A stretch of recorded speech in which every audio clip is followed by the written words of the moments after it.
Good morning, good morning. Good morning, world. Well, not good morning really for me. It's 3 p.m. for me. If you're chiming in from the East Coast, it is 9 a.m. for you. So grab your cup of coffee and let's get together and talk about something good. So you're on. Please say hello so I can say hello back to you. Part of my favorite part is just seeing your faces. Well, seeing your names. I wish I could see your faces. Soon. So, if you're new to the broadcast, my name is Denise, Reverend Denise Schubert. I'm a New Thought minister who's currently living her life in South Africa on a wonderful healing journey. Dorothy and Bernie, so nice to see you this morning. So nice to see you. I am here. It's about 80 degrees and gorgeous. The yard is filled with guinea fowl and hornbills and squirrels. Nothing too exotic like giraffe and elephant today. And we're going to talk about making choices today. We're going to talk about fear versus faith. I was inspired this week, as if you're getting my blog, you know that I got inspired by Chicago Hope. I finally arranged a VPN, which stands for Virtual Private Network, which allows me for $10 a month to sign into a server in New York City, which makes everyone think I'm in New York City, so I can get Hulu and watch US TV, which is really awesome. Very awesome. So welcome to Saturday mornings. We come together. I am the director of A Life of Spiritual Power, which is my life's work. And it's really just all about living your most authentic life from a spiritual perspective, living your life from the inside out rather than the outside in.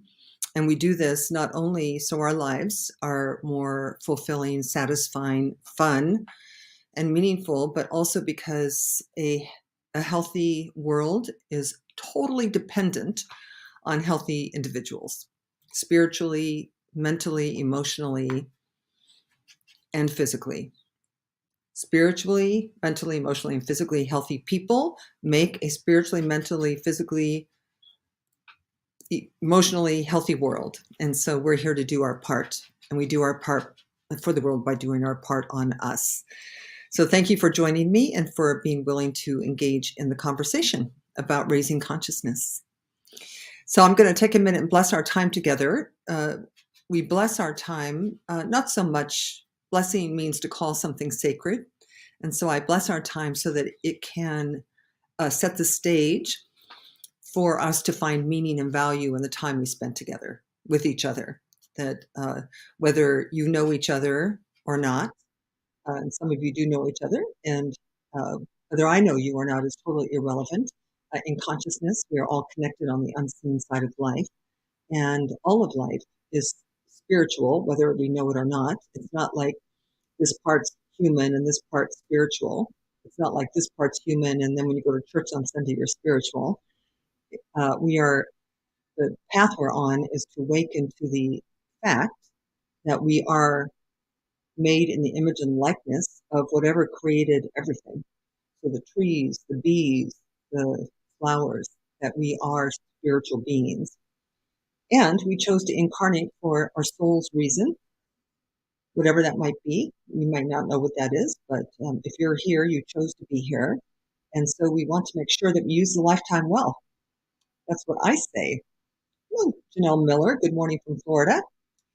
So join with me as I do bless our time together. So do whatever you have to do to take a deeper breath, to uh, let go of anything you do not need in the next 30 minutes, 30, 40 minutes. Release any worry or tension or problems.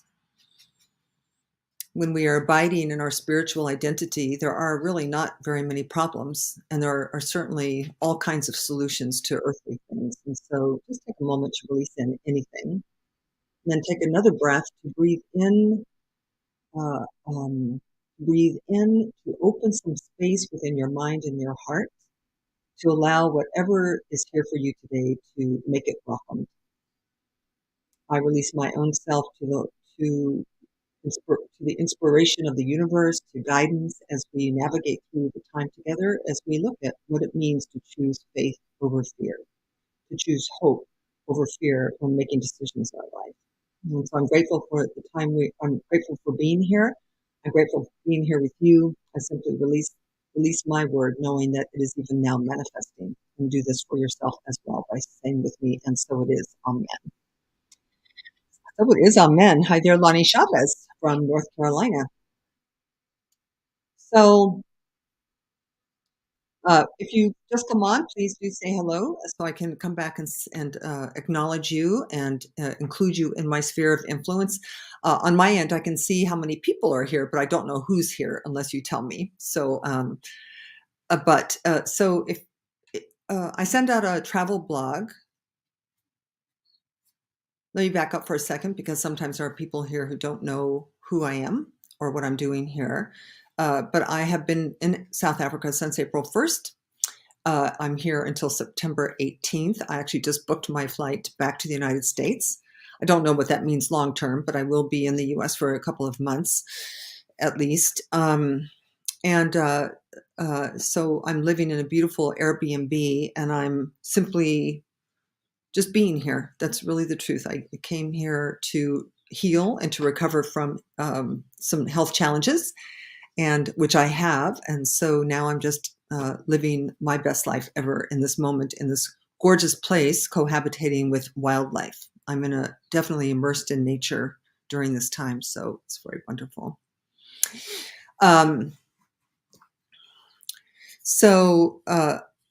I got this VPN and I've been watching US television, and I got inspired this week by the title of this Chicago Hope episode. I can't even tell you what it was about in this moment, but the title of it was May Your Choices Reflect Hope, Not Fear. And it was from Chicago Hope Season 7, Episode 16, if you would like to go watch it. You know, I count on every week. I send out a blog on Fridays with pictures of whatever I've seen during the week. You know, this week was quiet. So I sent you some pictures from this entire trip of what Africa looks like. Not so much the animals themselves, but what does it really look like here, at least where I am. So if you're not receiving the blog, you can just go to my website and just sign up for it on the front page. It's very easy to do, just deniseschubert.com, and then sign up for my newsletter, and you will start getting it this coming Friday. All right, so how many of you have a decision you're trying to make or a choice? How many of you are in the middle of a choice point? Hi, Brian. Brian from Arkansas, Beth from Florida, and Misty from North Carolina. Yay, some of my favorite people. So, you know, by the way, we're making choices almost every single day. Every single moment of our life is really kind of a choice point. Right? You know, what are you going to have for breakfast? Where are you going to go for dinner? Are you going to marry this person? Are you going to take this job? Life is a series of choices. Some of them easy and some of them hard, some of them small and some of them big. But I loved the title. I loved this quote. I'm going to put it back up. I love this quote because one is I related to it. Choosing out of hope. And by the way, I'm changing the word hope for the conversation because I like the word faith just a little bit better. Hope has a little bit of, it might not work out in it for me. Like, I'm just going to hope, keep my fingers crossed. And what I know is that when you walk in perfect faith, it is a higher vibration than hope. There's more of a certainty or more of an absoluteness about it. I think that perfect faith leads to perfect manifestation or perfect outcome. So we're striving for perfect faith. We're striving to walk in the idea. Ernest Holmes said that fear is approaching life with the absolute certainty and the absolute conviction that whatever happens next, you're not going to like. And faith is the living life with the absolute conviction that whatever happens next, you will love. And so I like faith better than hope for any conversation I want to have with myself. And I only want to have conversations with you that I would have with myself. So we have can you hear the very lovely bird in the background helping us out here today? So we have choices to make. And I remember, I want to just give you just a little bit background. You probably are tired of hearing about it, but I'm not tired of being in it yet. It's only been about 8 months. Do you want to see the friend on the table before I continue? Say hello, friend. Hello, friend. This is a yellow-billed hornbill, better known as Zazu from The Lion King. I'm not quite sure what he's doing. I think he's going to come kiss me on the forehead. Sorry for breaking the train of thought. But I remember, in November when I had my hip replaced and I had a stroke, I was full of fear. And I part of me doesn't want to admit that to you, but I was really quite fearful for a while. A couple of weeks, I just was kind of at my wit's end, like really I couldn't figure out why it happened to me and what I was going to do next. And now I can't work and now I can't drive and I'm 70 years old. And what am I going to do? And I remember just really working on myself. It was like a major content for this idea. How could what I chose reflect faith and not fear?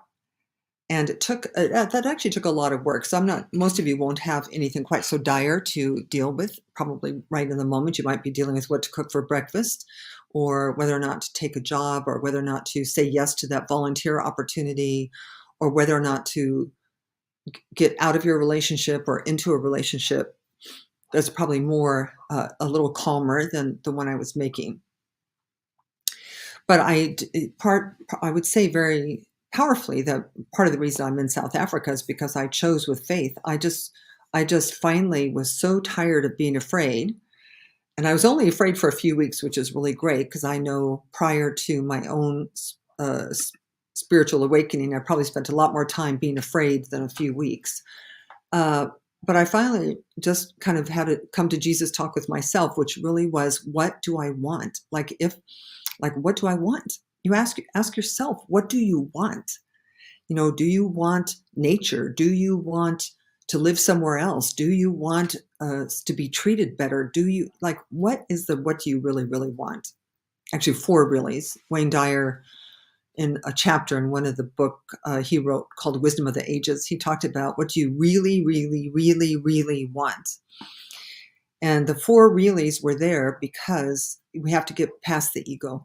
So we have to get underneath the ego to get to what the soul wants or to what your spirit wants.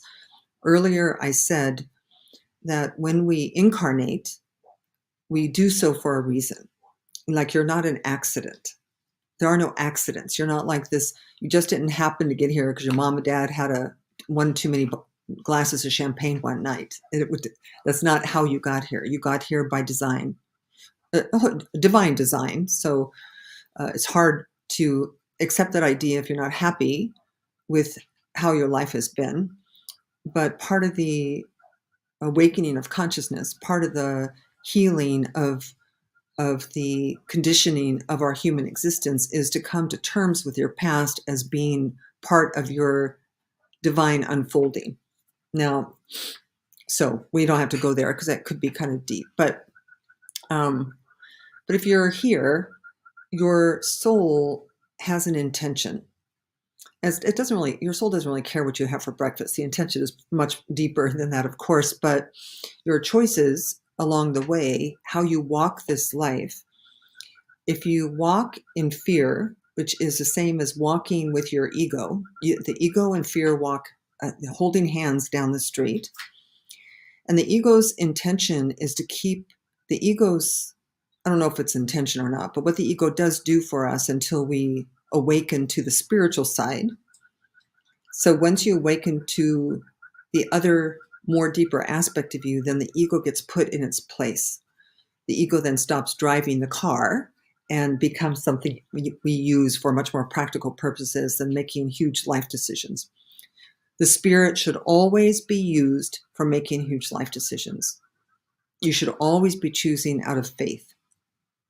Now, faith requires something. So if you're brand new on your spiritual journey and you're just now getting in touch with a deeper reality than just what's on the surface, you may not really have that kind of faith. Your faith may be building. You may have to build in faith. You may have to take baby steps in faith. Real faith would have us, whatever, we would instantaneously manifest. We would walk on water. We would understand that we are spiritual beings living in a spiritual universe, that everything is unfolding for our greater good, that the universe is friendly, that we have the capacity, I'm going to say God-given, you can use whatever word you want, but we have a God-given capacity to manifest thoughts and intentions and feelings. So the feelings and thoughts of fear can't really manifest what faith can manifest. It's like two different, it's like oranges and apples. So mostly when we make choices, mostly when we're making choices in life, we're making them from the perspective of the ego, like how will the world respond to or react to the choice I'm making? Will people like it? Will people think I'm crazy? Will people support me? Am I going to hurt somebody? Am I going to disappoint somebody? Do I have enough talent or money or time? That's okay. I'm certainly not a proponent. Well, I am a component. I'm a component of the divine. But I'm not here talking about being stupid or foolish or thoughtless. But I'm rather talking about being in touch with the soulful spiritual side of you, which is always attached to good feelings. So when you have a decision to make, the decision to make it depending on anything external to you is probably more of the ego and more of fear than if it's attached to the inside of you. So my decision to move to South Africa was a radical one, probably more radical than most people want to be or should be without some practice first. But my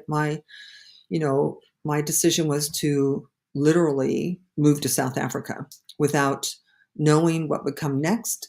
I sold everything. I sold my house, my car, and packed up some suitcases and came here. So I'm going back without a house and car. And uh, I am actually, well, for another minute, I'll share with you what's happened next. It's really quite magical. But I'm going to tell you that I'm not worried at all because I have faith that whatever's conspiring for my good kind of knows better than I do what will come next, what I need next. And I'm completely, my head, everything is good. I am totally 100% fine. So I'm looking forward to whatever happens to be. But the decision was radical. But some of you are up to radical decisions. Some of you are. I know that you are. I mean, we always have some decisions to make. So fear just simply looks like being what Ernest Holmes said, the fear of a negative consequence, the fear that however it turns out you're not going to like. And so rather than make the decision then rather than make the decision, you either play it safe or you capitulate. Don't you love that word, capitulate? Or you capitulate to circumstances, but that will leave you unhappy with the decision that you made, right? It'll just leave you not really settled. Like, oh, I really wanted that other job, but I was just afraid that the company was too new and they weren't going to be stable, but God, I really wanted it. And instead you took a job that felt that your ego said for you was safer. So the question, I think, when making our soulful choices is to ask yourself or to begin to make welcomed what you would do, what would be the decision you would make if if you were guaranteed of the outcome. If you were guaranteed of the outcome, what would you do? If you had enough time, had enough money, had enough support, if there was nothing blocking your way, what would you do? What choice would you make in any situation? And then somehow make that choice welcomed. That's it's a inroad to giving your soul a voice that is at least equally as strong as the ego's voice. Because once you can do that, I believe that the soul or the spirit is actually more effective. So if you can make it welcomed, then I believe, and I have experience for myself, that you will see little signposts along the way that support you. And I would call those faith builders, that you'll begin to cultivate faith, and then you'll cultivate more faith, and then you'll cultivate more faith. And as you cultivate faith, living your life will, two things will happen. One is it will become easier because you'll begin to trust the body is, trying to think of the best way to word this. Your body, our physical bodies, are an organ of consciousness. So your consciousness is not inside your body. Your body is inside your consciousness. So there is a more vast, more extended you than just what is right here. There is a communication system that happens between that extended version of you and the body. And the communication system is primarily in your gut, in the solar plexus region. It's where you feel things. Things, I call it, for me, I call it my cosmic clunk. If I have a cosmic clunk and I know something's the right thing to do, then I just move ahead and do it. Even if I'm afraid, even if I have doubts, even if I'm not sure how all the pieces are going to fit together, then if I have it, then I know that it's the direction I'm supposed to go. And if I go, I will get the support I need. So one of the pathways into living and making more choices, more decisions, more movements with faith is to begin to just listen to your body, because it's a very effective tool for telling you when you're off base. You know, in Science of Mind, we have a way that we describe sin. So sin in this New Thought philosophy is not something you're doing to disappoint God, over which you must be punished. Sin is an archery term that means missing the mark. Now, the mark itself is the mark.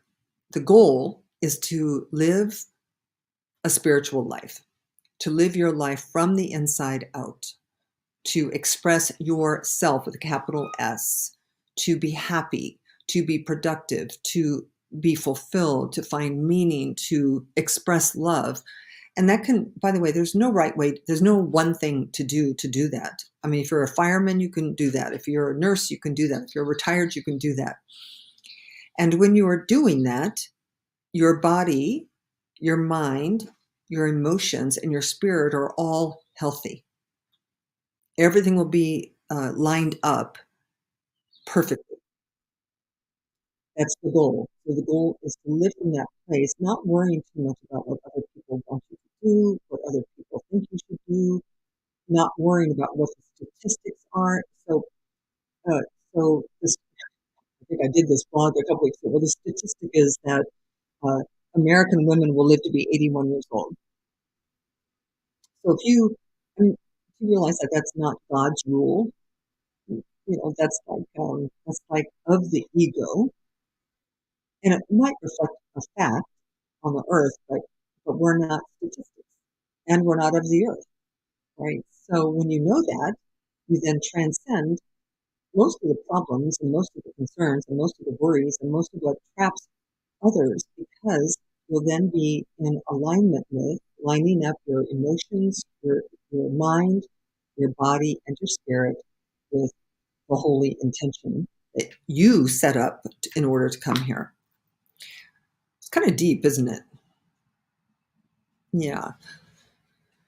So choice. So I don't know. Choices. Sometimes, what do you do if you don't know? Right? What do you do? What if you do if there's no? What do you do if there's no cosmic clunk? Well, I've shared this many times too. For me, and I'll credit it back to Dr. Michael Bernard Beckwith in a moment. But for me, if there's no clarity, then I would say do nothing. Just sit until there's clarity. You know, what Dr. Beckwith would have said, a full body yes, which is my cosmic clunk. Full body yes is a yes.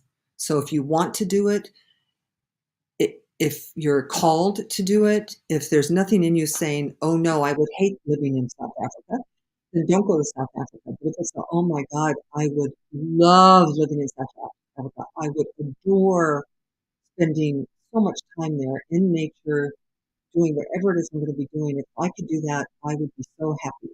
That's a full body yes.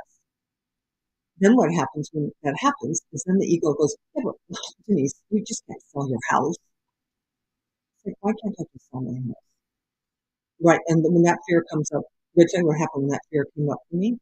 I don't know if I should sell my house. Really, what am I going to do then? I'm 70 years old, and what if I have a house, and what if I get sick, and blah, blah, blah, blah, blah. What happened is I ran into the guy who just did my yard, and he informed me that my house was selling for double what I paid for it 2 years before. And it's like, now, it's not always going to sell for double. There's this weird COVID thing going on with real estate. So I thought, well, shoot, I should just sell my house. I should take that money, go to South Africa and figure out what to do next, right? I'm going, yes, South Africa. And the ego's going, yeah, but Denise, you just had a stroke. What are you going to do? Go to South Africa? What if you have another stroke? It's like, I'm not listening to you. It's like, don't be ridiculous. It's like, so I check in, right? You check in. Am I supposed to go to South Africa? Full body, yes. Cosmic clunk. It's like, I'm just going. I'm just going. So I think that there's no foolishness required. There's no leap of faith when you're not feeling comfortable required. There's simply checking in, and drawing a distinction for yourself, a strong distinction for yourself between the ego and between the spirit. Everyone on a spiritual path must do that. It's like drawing the distinction between your past and now. It's like everyone on a spiritual path must do that. And by spiritual path, we're not talking about anything lofty or weird. We're talking about awakening out of the illusion that we are powerless, puny, sinners, stupid, whatever it is that we have inherited from our upbringing. We have to counteract that with, no, that's not true. I'm made in the image and likeness of good.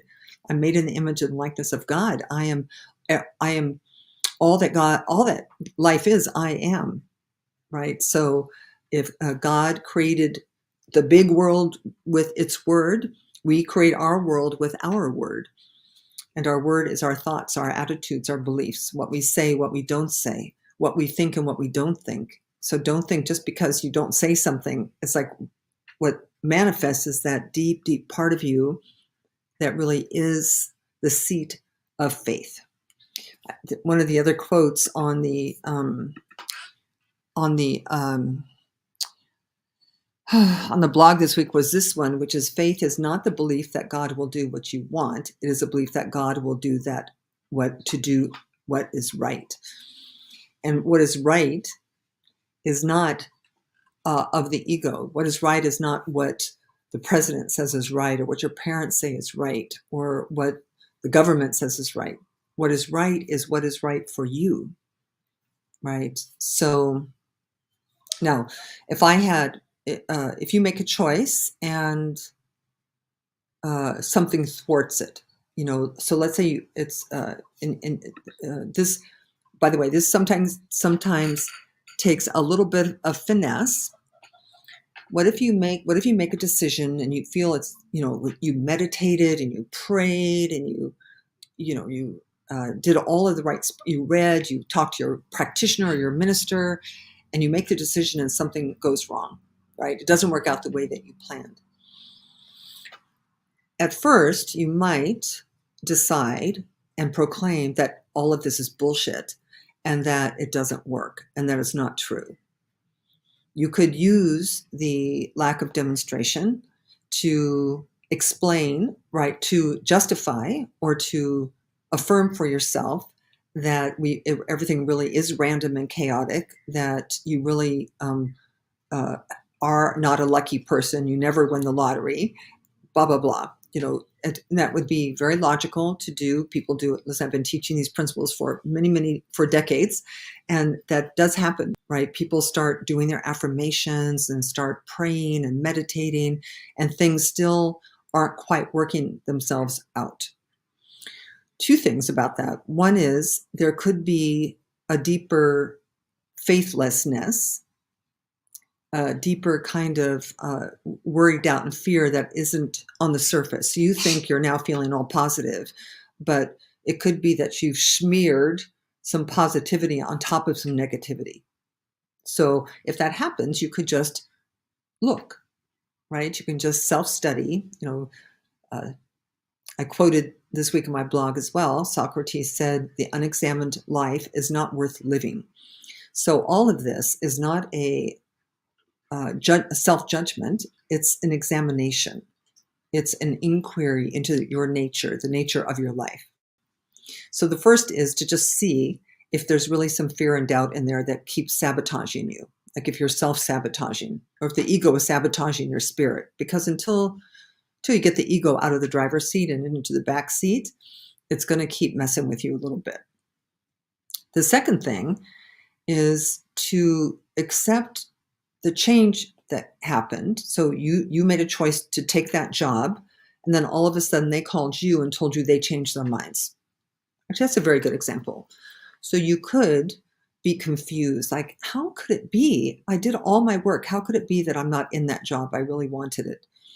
Well, what I would do at this stage of my own walking of my walk is I would simply believe that it's this or something better, that I wasn't supposed to have that job. I don't know why I'm not supposed to have that job. I did everything I was supposed to do to the best of my ability.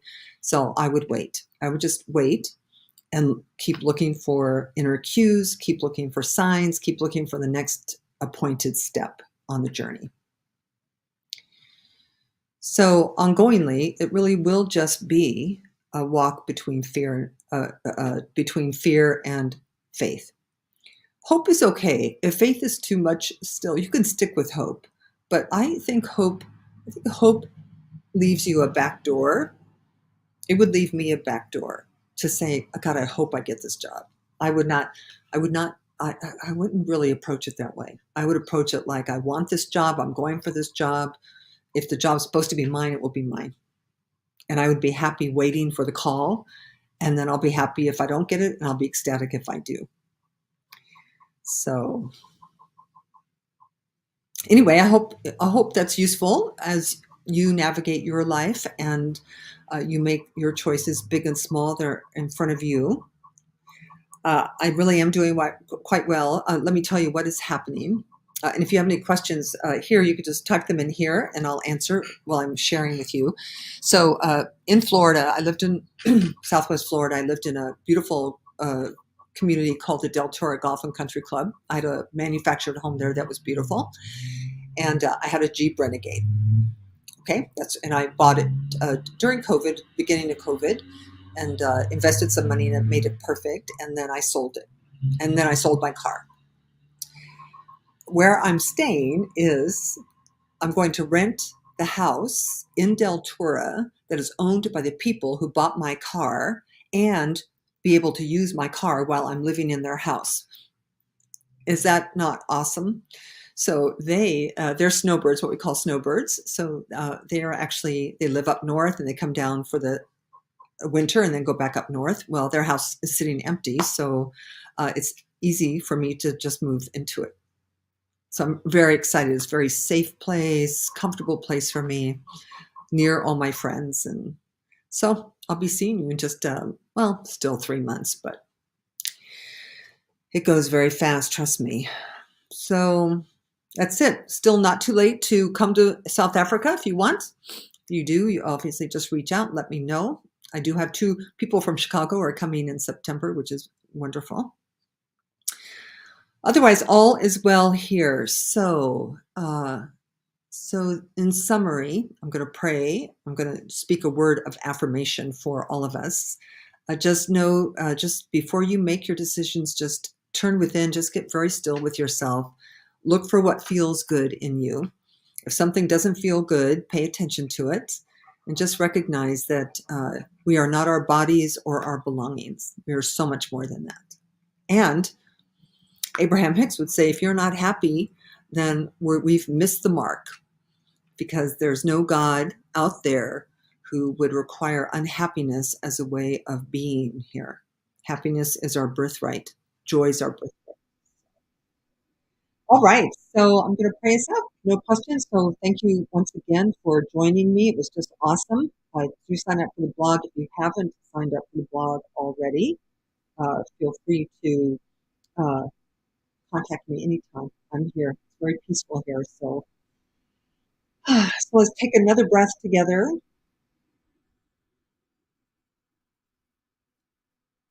Just allowing that breath to bring the life force, fresh chi into your being, to replenish your cells, replenish your blood, replenish your oxygen levels, to simply just recognize that the breath is life. And to simply know that we all breathe, that we don't breathe ourselves. Something is breathing us. Something is beating our hearts. And whatever is beating your heart is beating my heart. Whatever is breathing you is breathing me. All life breathes. All life has heartbeats. So whatever you want to call that intelligence, that power, that presence, that life, whatever you want to call it, it does exist, or we would not be. And so I simply know that it is that idea that you and I, and we are all connected. At the very heart of existence, we are connected. And I know that the word that I speak, the word that we all speak, is creative, that it moves forward from us and moves molecules around to create things and circumstances. And so I know in this moment, as I speak this word for you, that I am moving molecules around.